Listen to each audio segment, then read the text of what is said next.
seems like seconds are running slower before the launch. Hundreds of people are electrified.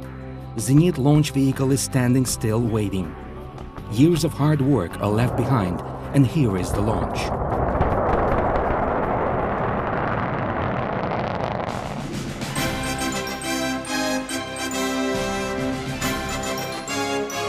Land Launch Program, the first launch.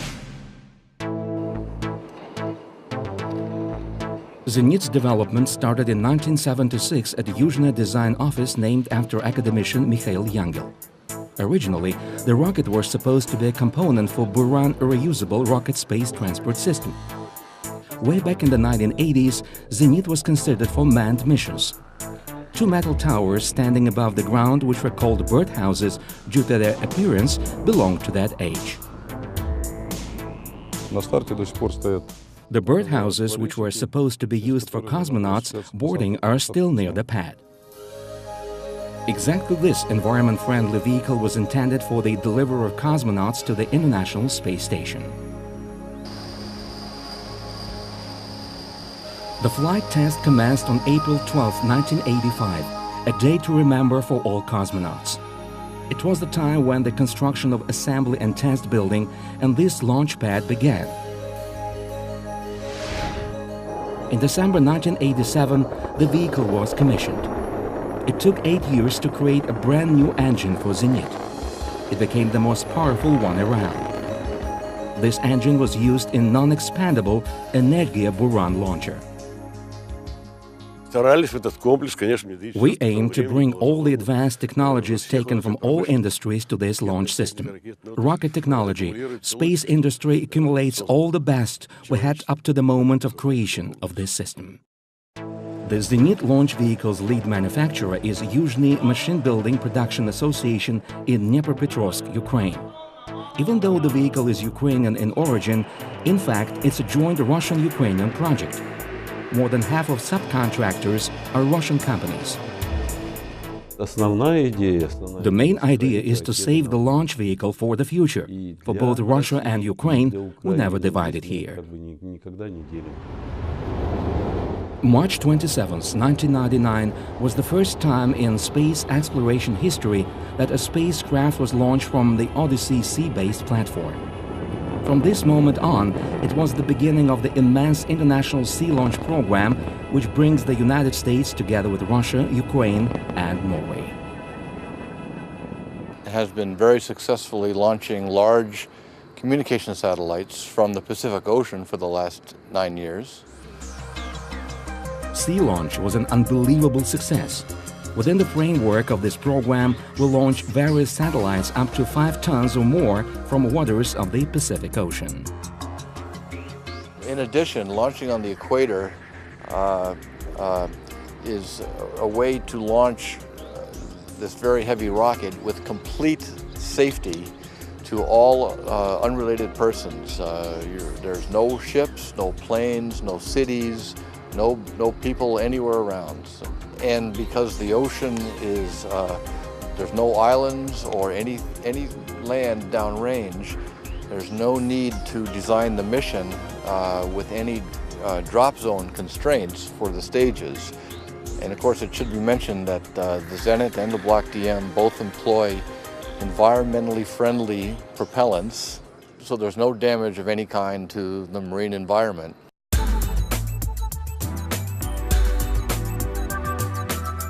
When launched from the equator, Zenit launch vehicles provide injections into the prescribed orbits for heavy satellites with a high accuracy. This allows the vehicle to be one of the best at the world's launch services market.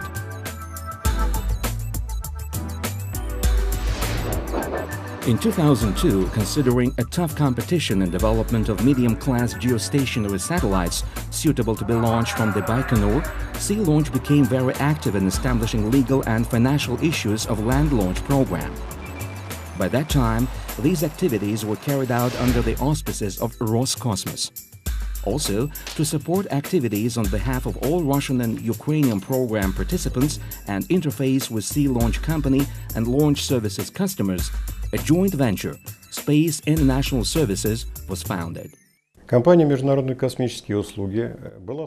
Space International Services as a company was founded in 1999 at an initiative of 3 companies: Yuzhny Design Office, the designer of Zenit Complex, Yuzhny Machine Building Plant, the Zenit manufacturer, and Design Bureau of Transport Machinery, designer and operational organization of land infrastructure. Nowadays, SIS operatively resolves all issues related to land launch. What we have is some kind of a return of Zenit vehicles in their advanced and upgraded appearance from sea launch to the Central Asian desert, back on the ground where Zenit Complex is located. Now it's an international program involving Russia, Ukraine and Kazakhstan. Everyone has its own task. For instance, the first stage main engine is developed and manufactured in Russia. The second stage main engine is developed in Russia, but manufactured in Ukraine at Yuzhmash facility. The upper stage is developed and manufactured in Russia. The widest partnership.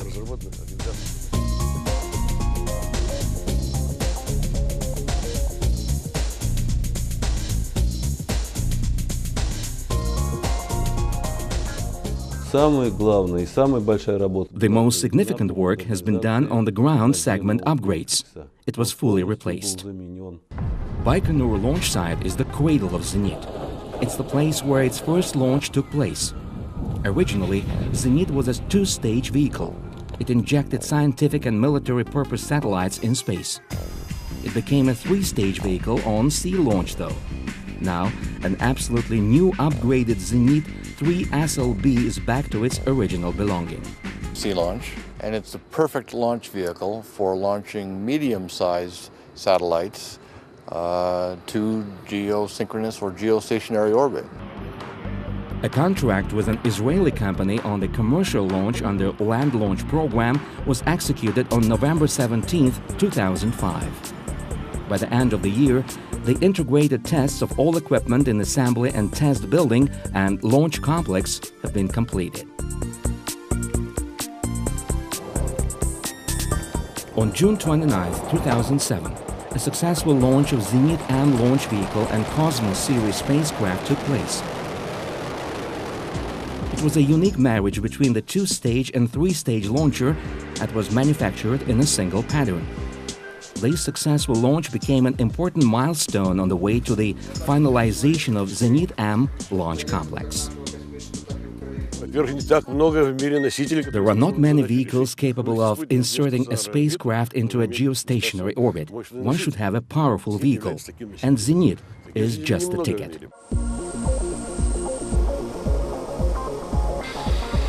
On March 18, 2008, the Amos-3 Israeli telecommunications satellite was delivered to Baikonur's Yubileyny airfield using Volga-Dnieper aircraft. Amos-3 is the 3rd satellite in the series of the communication satellite. Amos-1, Amos-2 and Amos-3. The first Amos series spacecraft was launched an Ariane 4 vehicle from Kourou spaceport in French Guiana. Amos-2 was launched from the Russian launch site in 2003. It was decided that the 3rd Amos would also be launched from Baikonur.